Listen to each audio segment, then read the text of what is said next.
Good boy. Thank you. Oh, good boy. What's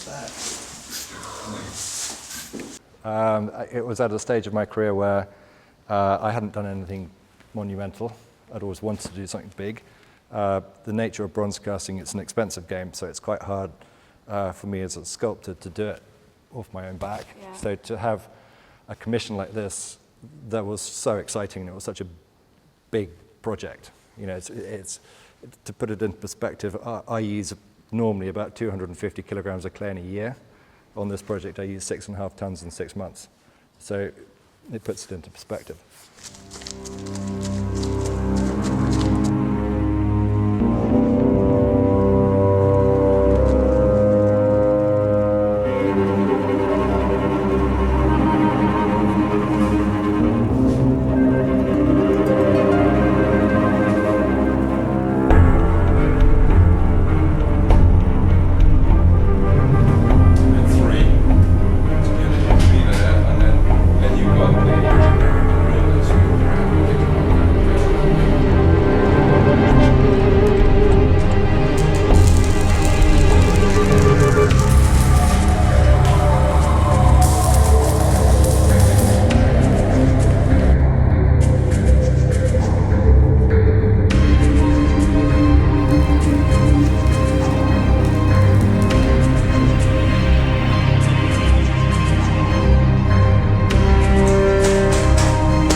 But our process that we've developed while we've developed the Foundry for these horses has enabled us to actually build a system where we can cast the bronzes very, very light. So we're casting around about 5 millimeters. Now 5 millimeters on something this big is actually a pretty fine casting.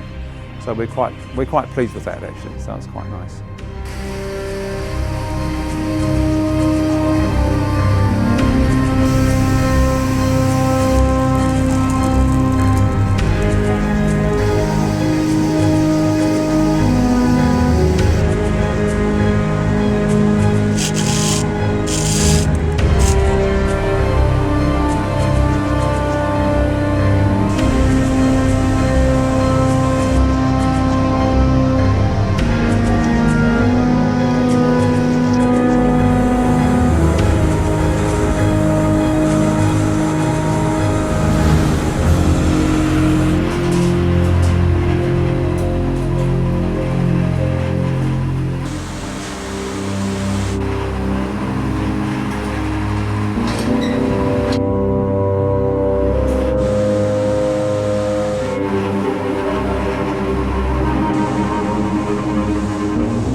Well, Murdoch Wickham were engaged at a very early stage with the Berkeley design team to create a destination placemaking cultural quarter in the City of London. And that was a very varied brief for us, and it was very important that throughout the design process we worked very closely with the design team to create a landscape or a public realm which mirrored the quality of the buildings, but also created an east-west axis and a north-west axis of complete pedestrian movement. So effectively we're creating an area approximately 2 acres of pedestrian movement circulation. At the intersection of these axes we create piazza spaces, and off that little corner areas we create beautiful courtyard gardens. So throughout the ground plane at Goodmans Fields we've created a series of beautiful landscape spaces which once entered into, you think that you are actually surrounded by nature.